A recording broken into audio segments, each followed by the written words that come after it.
Good evening. Happy Sunday.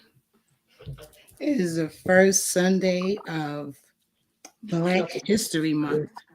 Oh no, it's just not coming. And I am your host, Letitia. And guess who's back, y'all? Our host, Paris. Say hello to your fans. They've been missing you. Hi, fans. Hi, my mom's friends. Look, my fans are your fans. Hey. Okay. Good evening, Carlotta. Thank you for joining us. And for those who don't know, we are also streaming live on YouTube. We have 8 YouTube subscribers. Hey, we on our way. We're on our way to doing big things. But this is still a work in progress. So I thank you all for continuing to be patient with me and support us as we branch out. And so, in the interest of time, because I know that it's Sunday night and everybody is winding down and trying to relax and get ready for a busy work week, so we're gonna just go ahead and jump in. So this conversation is not about Tyre Nichols per se. So I do not have a hypothesis about what happened or what did not happen. I don't necessarily want to discuss why, because as far as I'm concerned, there is no why. But I want us to be able to have a conversation about how are we feeling about what we saw. I know some people, I guess I hate to say it like this, but it's like commonplace, I guess. I really didn't. I don't want to say that, but unfortunately, as more and more people of color are murdered by the police, one would almost think that it was commonplace. And again, it is not. For me, it never will be. But I want to be able to provide like a safe space for everyone to just really share their feelings. And let me first say this: I'm still struggling with my voice. But I think so. Last time we got together, I had a voice issue, and this is still the same issue. And I actually went to the doctor and I found out that I got a polyp on my left vocal cord. So that just go to show you that something great is on the horizon. God is getting ready to do really big things, and the enemy is trying to take my voice out. But he is a lie, because yeah, I can't be quieted. Hey, hey, Dante. you, Hey, you okay? No. hey, Mima. Look, so it's gonna do that. It's gonna come in and out. So look, I'm gonna try to talk as little as possible. But anyway, so back to the Tyre Nichols. So um this is live on YouTube, and so on YouTube this is public. So other people besides my Facebook family and friends will see this video, and so I just want to first give my heartfelt condolences to the Nichols family. I want to offer my sincere prayers for comfort for all of them, his mom, his dad, his siblings, all of the family. I can't imagine. Excuse me. I can't imagine being in that position. And so I want that family to know that I'm praying, that my son is praying, that my church family are praying for all of them, and that justice is absolutely served, um, to where you're satisfied. We know that there's nothing that can be done that will bring that son back, but justice is almost is like a consolation for the lost. So we pray for that.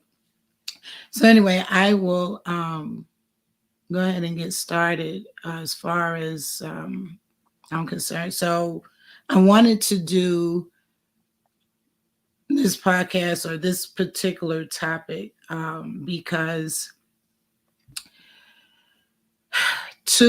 I had two trains of thought going on when I heard about this incident. So let me first say that I did not watch the video, nor do I plan on watching it ever. Um, I've seen like bits and pieces, but I refuse to watch an entire um, video. I don't have the stomach for that.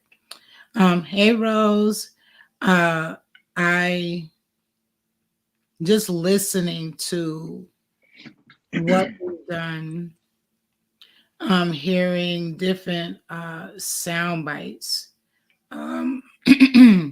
It it it sent me, like I said, down two different trains of thought. So the first one, when finding out that it was 5 Black police officers, I I couldn't help but my mind went to slavery. Hmm. And the reason why my mind went to slavery is because there was a time in our history when Africans were slaves, that they had slaves tending to other slaves. So basically, the slaves who were working like out in the fields and what have you, you had another slave who, you know, got a little bit of favor, I would say, from the slave master, and he or she was charged with excuse me, with watching over the other slaves. And if the slaves that he was watching over got out of hand, he would go run and tell master, and then master would tell him to beat them. So you had slaves beating other slaves, or Africans beating other Africans at the order or direction of the slave master. Why did my mind go there? I don't know. That was the picture that went through my head. The other thing was the other train of thought that my mind went into was that these five men, as they were doing what they were doing, they didn't see themselves. And I think for me that's what hurt the most. That you don't even see yourself in that black man. And when I say you don't see yourself, just basically another black man, that at any given moment, that could be you, or that could be your sons, or that could be your father, or that could be your brother, or that could be your uncle. You don't see you.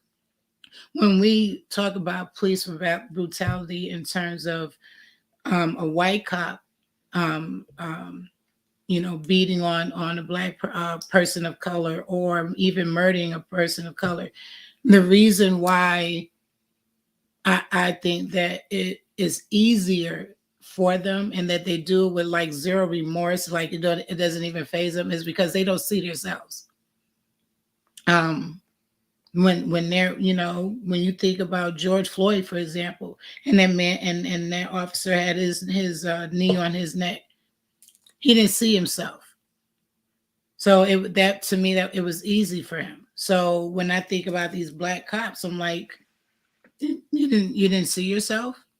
And for me, that really that hurt, because for everything that we've been through, from George Floyd to current, if you want to go further, if we go all the way back to Rodney King to current, for everything that we've been through, how do you bring yourself to do that? Why you don't see you? So I said, I I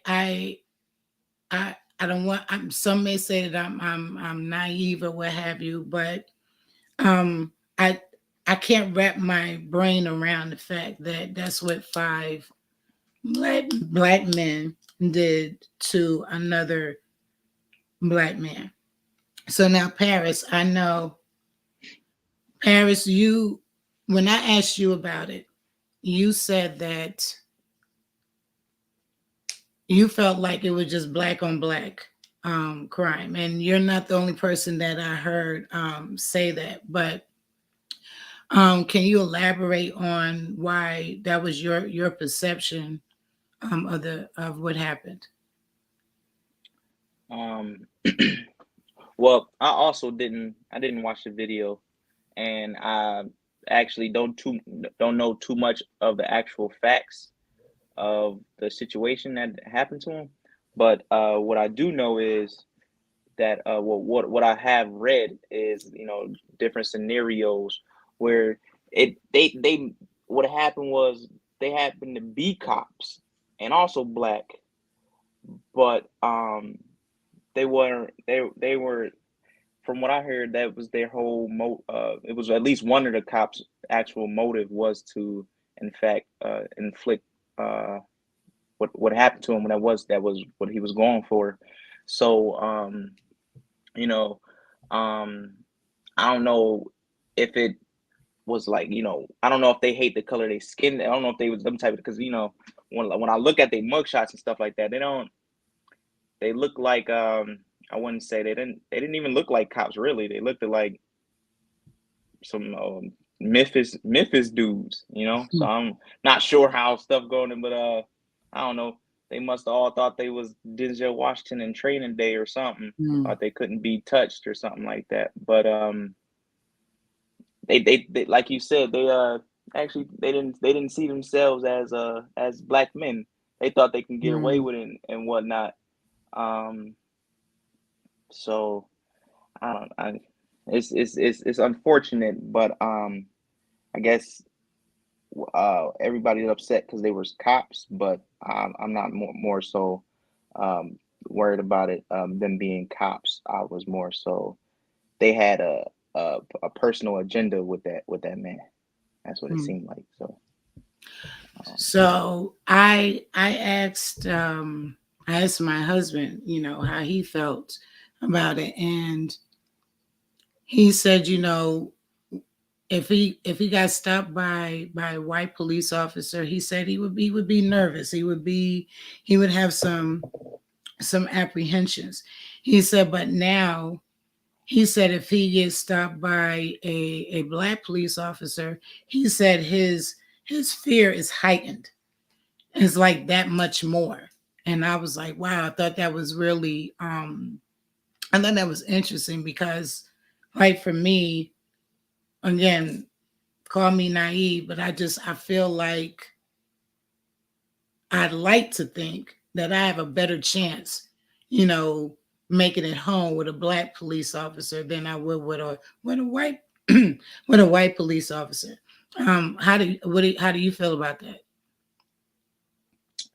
Um, I actually, when you had said that, that was the first time I gave it some thought, because you might in fact you might get put over by somebody that don't see themselves as the same Mm, color as you. They might so it could be more of an ordeal. And I don't even know anybody that experienced a hard time with police. I never, even living in Buffalo, I never experienced nothing with police. Like I've been around police and I've had my run-ins with police, not like got arrested or anything like that, but like pulled over and whatnot. But I've never had an awkward moment with police and stuff like that. So I'm not, I know what to do and what not to do. Um, and I know that the battlefield that you think you gonna win with a mm, police ain't on the street. So, you know, if don't agitate a police officer and stuff like that.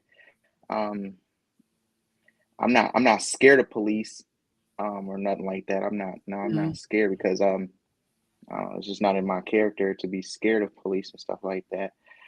And once, like I said, I ain't never experienced it either. So I guess I take that back. I guess I am scared to mm, experience it.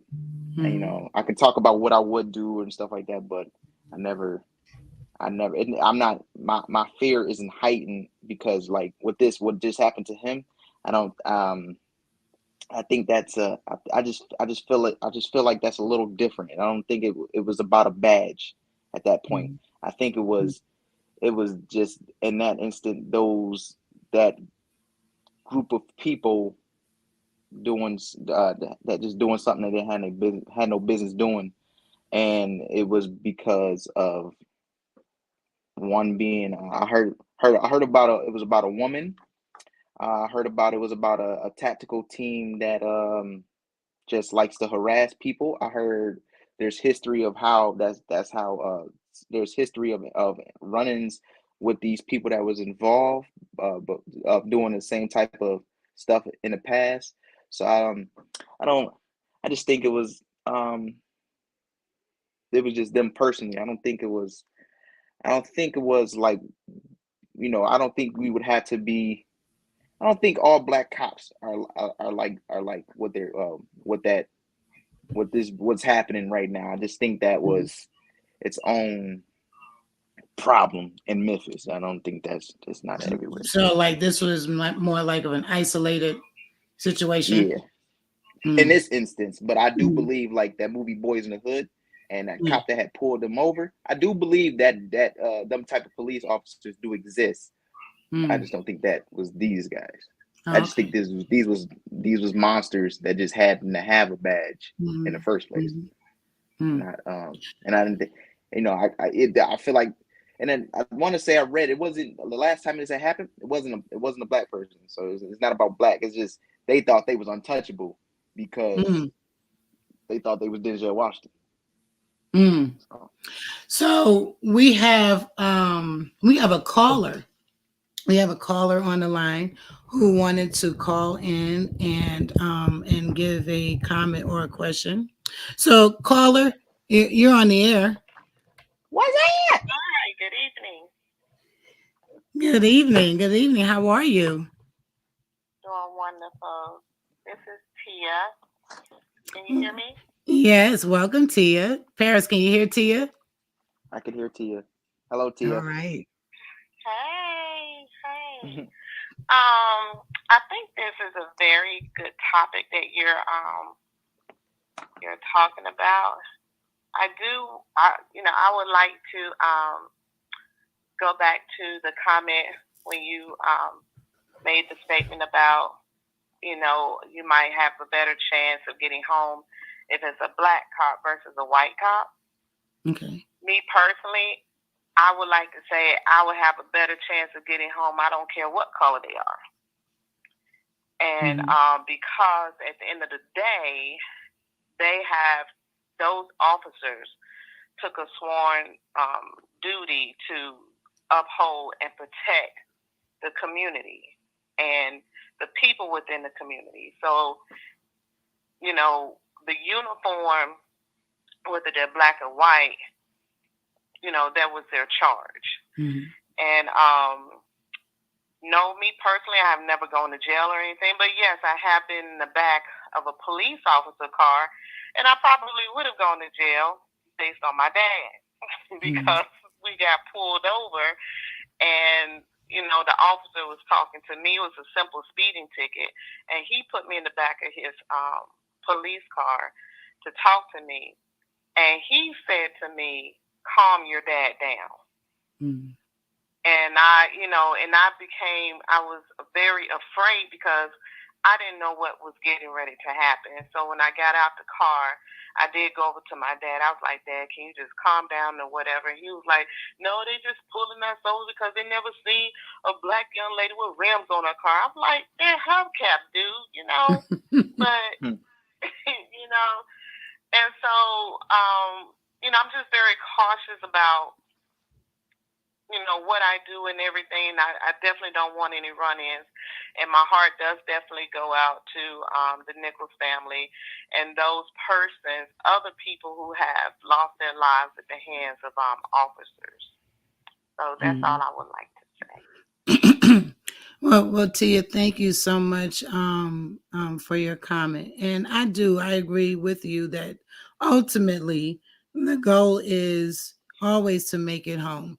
Yeah, and you're right. It doesn't matter whether the police officer is black, white, Hispanic, male, female. Bottom line is that we want to get home.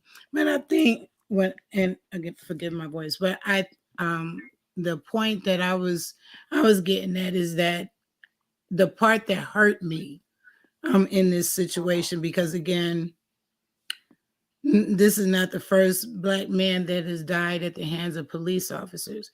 It's just is to my knowledge that I know of, that I can think of off the top of my head, is the first situation that I've seen of a black man dying at the hands of a black police officer. And it just, for me, it hurt different. And I think for me, it hurt different because, yes, you are sworn to protect and serve. And so when you put that uniform on, that became your charge.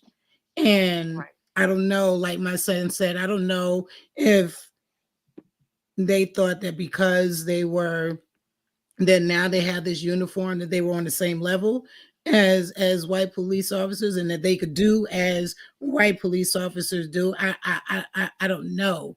But for me, with your uniform on and the fact that you still are a black man, if anything, you should have been wanting to make things, your goal should be wanting to make things better, because you know what our most recent history has been, and you just throw all that out the window. And that is true. That is very true. Yeah. And yeah. And you're right. Now I do agree with that, because those particular officers, or any officers, unless they're in uniform, that's the only level of respect that they're going to receive from anybody. Outside of that, they're just one of us, because without their uniform, they're walking around. Nobody knows that right. They're police officers. Not unless somebody just know them, but other than that, your everyday average person wouldn't know that they're officers or anything like that. So they become just one of us, outside of the realms of being in uniform. Yeah. Well, I thank you guys for allowing me the opportunity to share my feelings and everything. And I appreciate again you um, opening up this topic and allowing other viewers to share their feelings and thoughts as well. Well, I thank you very much for being our first caller, and for Yay! sharing your feelings as well. And again, everybody, so for those of you who actually have my phone number, feel free to call if you want to share. I'll be more than happy to put you on air, and share your thoughts. Um, but so Paris, let me ask you this. So you're my son, and That I you're am. black male. That you're a black male. Regardless of the fact, I think we both we are still in the same boat, even though maybe your mother. We still have our own. We still have a shared anxiety. I'm gonna call it a shared anxiety when walking while black, driving while black, chewing gum while black, bird watching while black. So back to what my husband has said. Does this? So you did say you think that this was isolated, but you also made mention of Boys in the Hood, and that there are cops like the cop in Boys in the Hood. And I know I spoke to a friend of mine, and she was telling me she remember growing up right there in Buffalo, and that where she lived at that black people used to get harassed by black police officers all the time. So now we're going to fast forward. Let's say we're going to fast forward 30 years later. Now now you're a 30-year-old man, and we know that Buffalo has a reputation for being a little different when it comes down to people of color. Would you say that I thank God that you have not experienced anything with the police, but as you drive around, or you have friends and what have you, have anybody ever shared, run-ins that they may have had with the police, with black, specifically with black officers? Do you feel like there's a difference in that treatment? Um, nah, I can't see the black officers nowadays here in Buffalo. I could speak for. Um, Most of them are like football coaches and stuff like that. So you're gonna see them outside of their clothes. You probably gonna see them at the barber shop and all stuff like that. And they're not gonna come at you crazy. They actually, for the most part, most of the black cops are looking out for the young black dudes for the most part. But once you make your own decisions, that's a little different. But they start off nice and stuff like that. Um, I can't. You do have your where you're gonna have your problems is of course you remember like Cheektowaga, going out to the suburbs where you're not supposed to be. You may get some of them ignorant police officers like that. Um, and I guess my Charlene, my wife, she had a run-in with police before where she didn't had a problem, and that was in like Amherst and stuff like that. Mm, But this was like 10 years ago now, so she out there cooking, mm, so I can't even ask her about that. But and well actually, okay, I could think about I could think back to a time where me and my friends had gotten in trouble with the police. Um, and it was it so when was you it say was a little. you got in trouble, was you actually doing something wrong? No, not at all. Actually, we wasn't. We just happened to be we just happened to be in the car in the we was just too many people in one car. Let's put it like that. And they pulled us over. Um, but you know, and this was like high school times. But even when I was in high school, it was certain things I knew not to do. One, uh, the whole run, like you can't agitate them because it's not a battle that you can win. Um, I wish everybody would understand that you're not going to win that battle out there on the street. Um, so regardless of how you feel at that moment, you don't have the upper hand, so you might as well, if even if you think you can win something, is you're going to win it. You're going to have to go through a court. It's not even. They're just the people who you in first encounter. But you know to help yourself, you got it should be like a rule book that you should follow when it comes to dealing with police, whether the color or not. You shouldn't give them no reason to where it can be deterred, where it could be seen different, like you might be agitating or resisting or anything of that matter, whether it be running or not listening to them or whether it may be. It's certain things that you just got to remember. You even your whole mission when you get stopped, your whole mission is for them to get back in their car and pull off.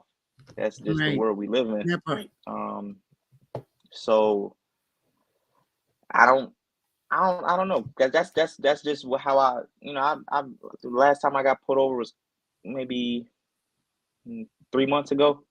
But when you do, you can, whether it be you be later or something like that, you're gonna be later if the more problems you have with them. So I mean, your end game has got to be pulling off again when it's a traffic stop. So Right. all that otherness, even on foot, let if they saying that they whether you feel innocent or not, just go with them. You can clear that up at the station. You ain't gonna be able to clear that up on In the street. in the street, correct? Right. Right. So, Son, you made my heart swell just then. That whole statement. You got to know that you are not going to win this battle in the street. Ooh, you just made my heart swell, and you are 100% correct. I didn't just come up with that myself. I just realized that it don't even matter, because if that's your odds and philosophy, I'm glad that's your philosophy. This Christian Walk from podcast. Thank you for joining. She says, I grew up in Detroit. Black officers consistently harassed, profiled, robbed, and assaulted Black people. And so that's in Detroit, and that's not the first time that I've heard that. And so again, it's so incredibly disheartening to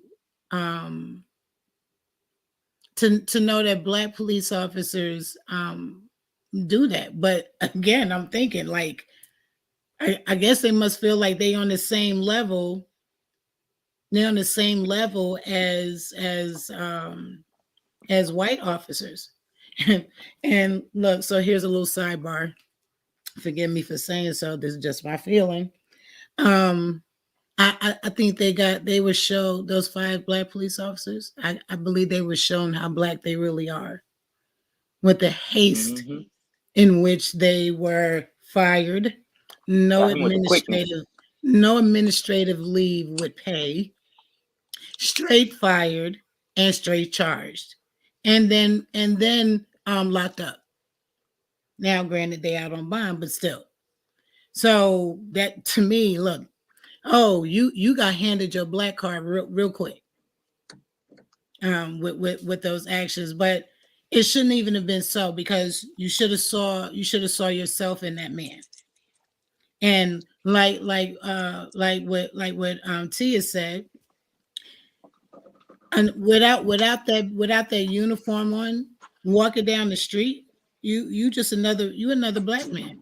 And I've heard of Black police officers being harassed by other police officers because they didn't know that they were police officers. Matter of fact, I remember, I think it was in 2020, he worked for Homeland Security. He worked for Homeland Security, and he was in oh goodness, Was he in New Orleans or somewhere?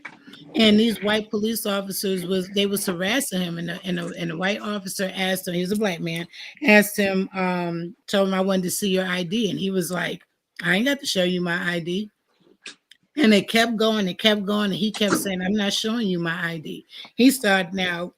I didn't. I thought he was wrong in this part, but he started cursing at them and what have you. And eventually, it's now it's a whole bunch of people on the street. So I'm thinking that's probably why it didn't get really like overly aggressive. But he eventually they did end up handcuffing him. And he was like, I'm not worried. He said, because I'm gonna have your badge tomorrow.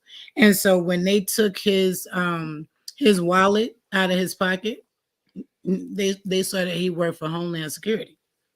So he's an agent. He's a special agent. I deal with them every day, and so at that point, then they uncuff him. They start apologizing and what have you. He went absolutely completely off. Again, I don't think that he should have did that, but I bring up that story just to highlight that without a uniform, you look, we all look the same in that regard. So the fact that these black officers did that didn't even resonate with them. Like you didn't see yourself. That to me, like I said, that just hurts me so. And then on top of that, what you did to your families, and surely you didn't think that you were going to be able to do what you did and just walk away and go punch your clock and come back to work the next day. Like, hello, what was you thinking? Janithia says stupid games win stupid prizes. They should have known better. Yes, ma'am. Absolutely. I think they did know better. They just didn't care. Hey, Rachel. I think they absolutely knew better. They just didn't care. I just and and and the thing about it is too, there was no escalation to the events. They came in at 100.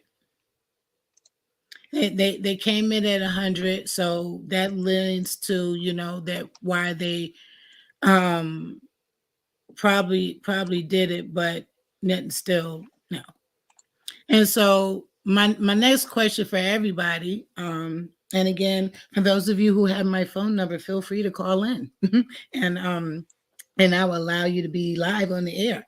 But my next question is, so though like the Christian walk says that she know, like in Detroit, that they have black police officers in Detroit. They harass people of color all the time. They do all levels of foolishness to them on a consistent basis. But out, outside of knowing those experiences in various places, does anybody feel like this situation has set us back like 20, 30, 40, 50 years? Like we just got catapulted all the way back. What you think, son? Yeah, that's the way it's looking. So when I say catapulted back, what do you think I'm referring to? What's your perception of or perspective of that? Like, What do you mean? Like when you say catapulted back, you meant like no. You tell me what you meant. What you meant by that? so when I say, so basically whatever strides that we made, Okay, so we yeah, I was lost them. thinking the same thing. Yeah. I was thinking the same thing. Do you That we think did. that's, you definitely feel that way? So as a Yeah, they young, definitely set us back in the eye of the rest of the nation with doing things like that. So mm-hmm. we want to get ahead and stuff like that, but Even when you got a badge, you didn't know what to do with the badge. You didn't make a difference. You lost your badge just that fast. And and and now you in a worse predicament than a regular criminal, because now you a ex cop in jail. So that's really gonna hurt. But the historical context to this, because like your generation, yeah, y'all know what is happening, like for the most part right now, like in the past 20 years or so. But from a historical perspective, all the strides that Black people have made, or people of color have made in this country. Number one, I absolutely feel like we've been catapulted backwards. I don't care if it was baby steps. A step is a step. Whatever steps we made, we lost them. We the eyes of the world are always on the United States. And so I heard, so yeah, I've been listening to a lot of different videos and what have you. And someone said that, how can Black people say Black Lives Matter? How can we still say that right now? Obviously, Black lives don't matter. Do you Right? think It that's don't look like they matter to us, pretty much right? less. We didn't value ourselves, right? Hmm. That's what they made it look like. Like we didn't value ourselves. That nobody cares about us, even our own kind. Um. So Shanitha says, I don't think anything has ever changed. Crooked cops will always be part of the fabric of policing. The history of policing has always been to monitor African Americans.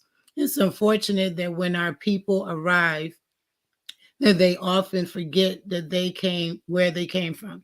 These positions of power should be used to educate and uplift. Often, often it is to the contrary. Absolutely.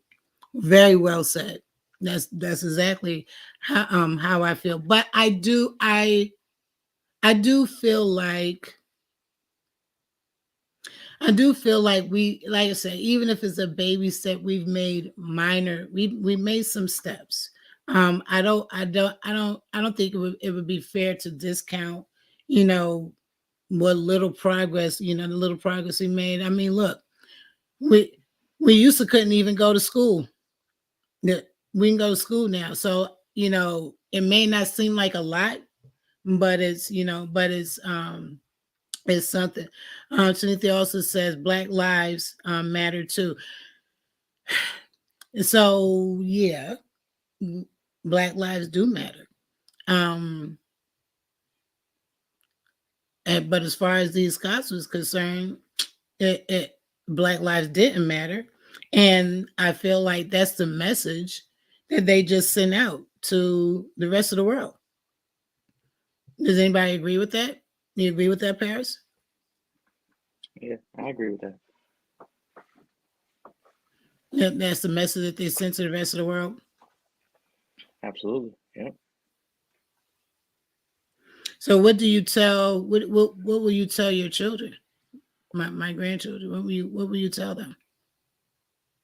About this situation, or about Or just encounters with just police, oh, period. just overall, like Well, okay. because I know, Well, my like my growing up, I didn't teach you to be afraid of the police, right?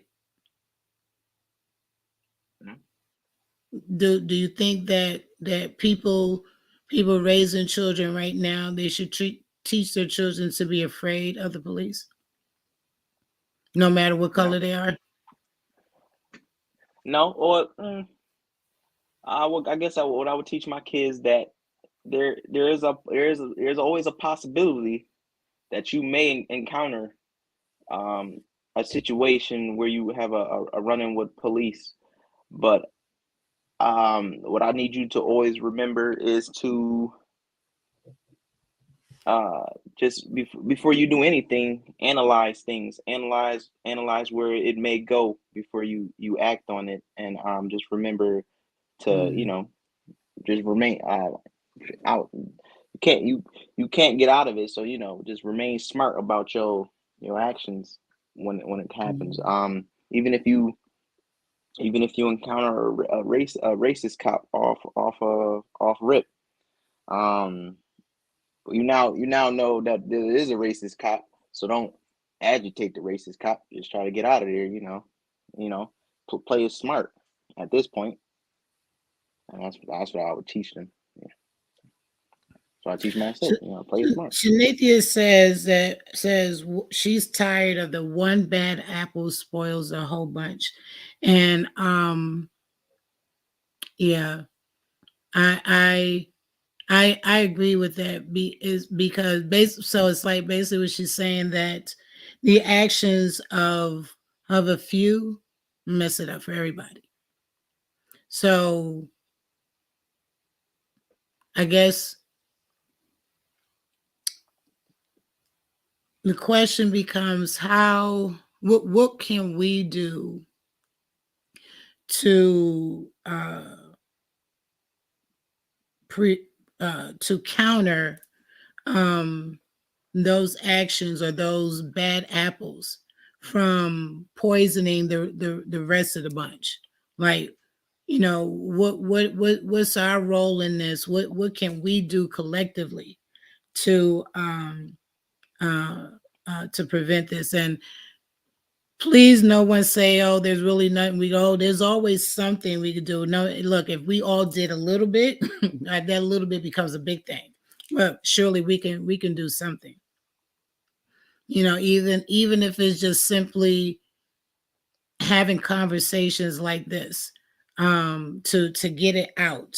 Uh, um, we spend a lot of time allowing other people to speak for us, and so this platform, my goal for this platform is to have two generations coming together, two generations who have two different perspectives and views coming together to figure out what can we do together to change our futures, to make it better for my grandchildren, my great grandchildren, for just us who are here, my mother, myself. It's not just the future, but everybody as a whole. We have another call coming in. Yes, caller, you are on the air. Yes, hi, this is Tia again. I would just like to go back to the comment that was made about us being thrown backwards or going backwards because of this act. I don't think it pushed us backwards. I think if anything, it has pushed us more forward because now it has made us more aware. Mm-hmm. I think as a community, um, if this act will cause us to stand up that much stronger, and what can we do to come together to make a change? Like my sister Shanita said, and what our pastor was saying in church. It's time to take a stand. Mm-hmm. It's time to talk. It's time to continue to march. It's time to continue to fight. And it's always going to be a struggle along the way. The years ahead of us, it's a constant battle. It's a constant fight, and I think that we have more younger people, the younger generation that's coming up behind us, uh, are going to be the ones who continue to push us forward. We have already laid the foundation and for our younger generation. Now it's time for them to stand up and take the stand to continue to push, the remaining generations to coming behind us to continue pushing forward. And I believe that silence is no longer an option. Right. People are going to, talk more. And as far as like, those one bad apples and all those things, yes, you're going to have one that's going to mess it up for everybody. But then you're going to have those that are good to come back to help make the change even better. That's just my thought. Hmm. Thank you, Tia, so much. I agree 100%. And Janithia also said, when prayer marches are ahead, we need to show up. If my people called by my name would humble themselves and pray, then from their wicked ways and seek my face, I will heal the land. God has to Amen. be number one again to affect That's right. positive change. Absolutely. And I totally Absolutely. agree. Yes, I totally Absolutely. agree. And so I remember when George Floyd happened, back in 2020. Um, those of us who can march, absolutely should march. I would definitely implore the younger generation to be feet to pavement. But those of us, let's say like my mother, um, myself or what have you, who don't necessarily want to, maybe physically can't even do a march and what have you. There are always other things that we can do. In the background, such as making phone calls. Now, me personally, I don't really have the patience to make phone calls to people, but I can do letter writing campaigns. Um, I can man polls and other things, via the internet that require people to monitor and make sure that information gets out. But I agree. We all have a part. We all have a responsibility. This is definitely not the time to be passive anymore. Being passive hasn't gotten us anywhere. But um when we say not to be passive, that doesn't mean that you go out there guns blazing, ready, to shoot up and stuff, and because we don't want anarchy. But yeah, there is always a smarter way to get things done. It's time for us to start using our heads and taking this system that they built and flipping it and using it back against the enemy. And that, like I said, and that's by things like voting. And that's like things like marching and things of that nature. There is so much that we can do for those who don't necessarily have the means or really want to get out there and be part of marching and protest. There are other ways to protest. You can protest with a pen. Well, what? I'm sorry, my bad. 21st century. You can protest with a text. You can protest with a post. You can protest with a podcast. So um yeah, let's get together and think of ways that we can do our part, that we can affect change. So, son, again, it's so good to have you back in the number, joining us again, and offering up your thoughts. Do you have any closing comments, thoughts? It's good to be back.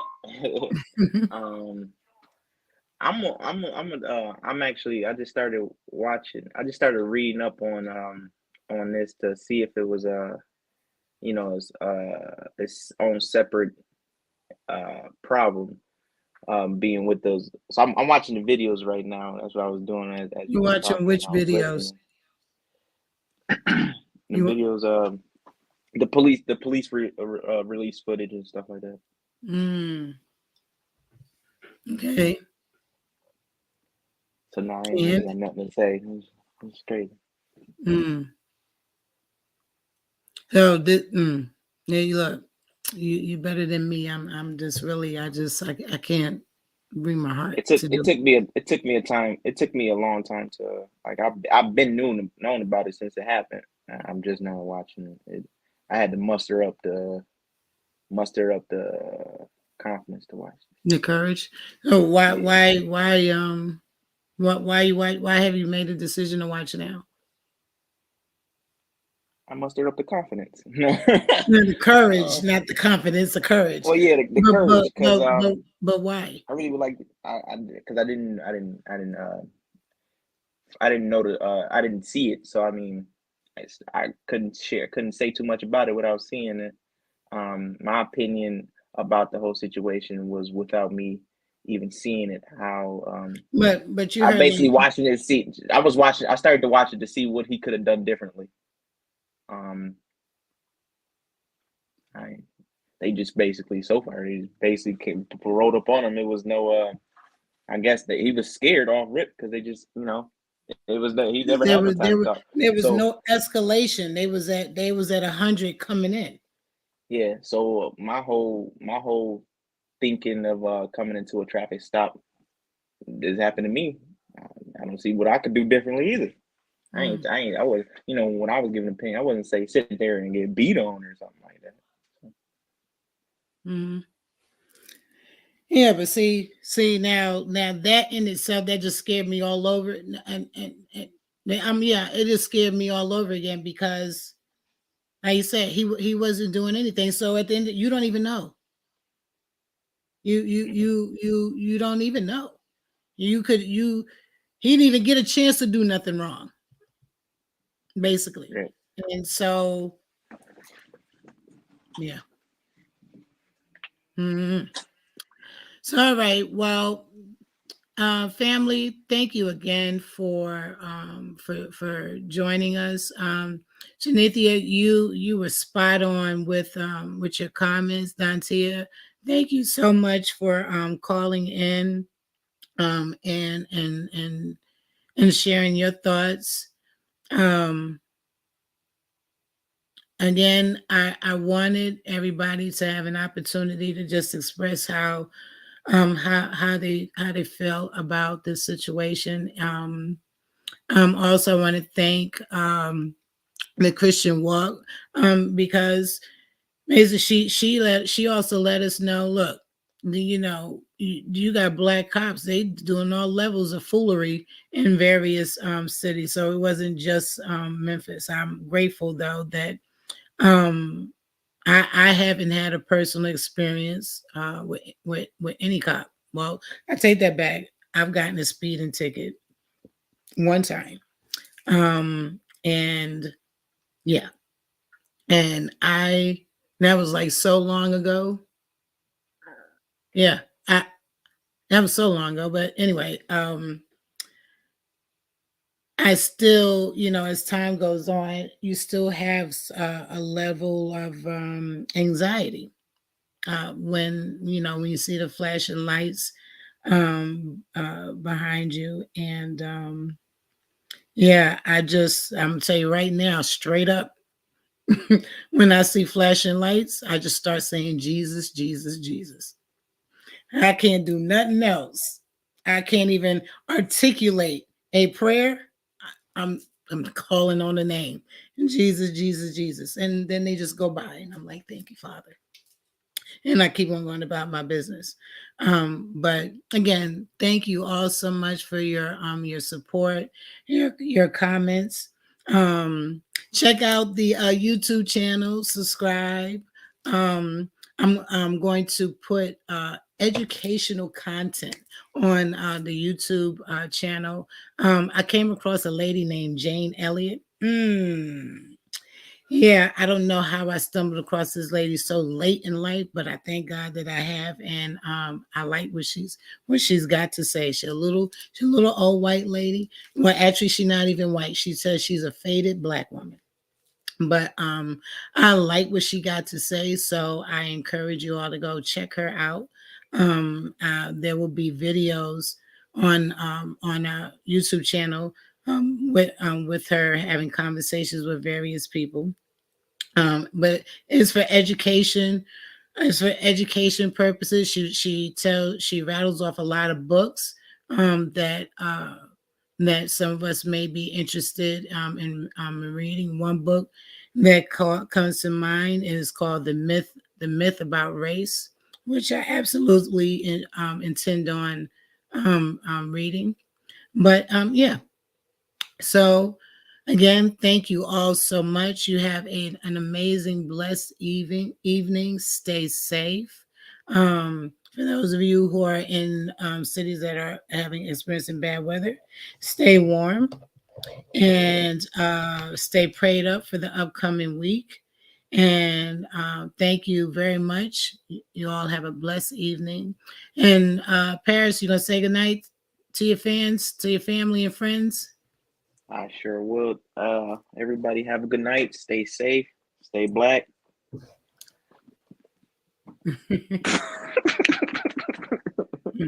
He's such a nut. Let me get this comment real quick. Auntie has said the young man was in a no-win situation because those officers' minds were already made up. Yes, ma'am. That's yeah, unfortunately. All right, all. Good night. Good night.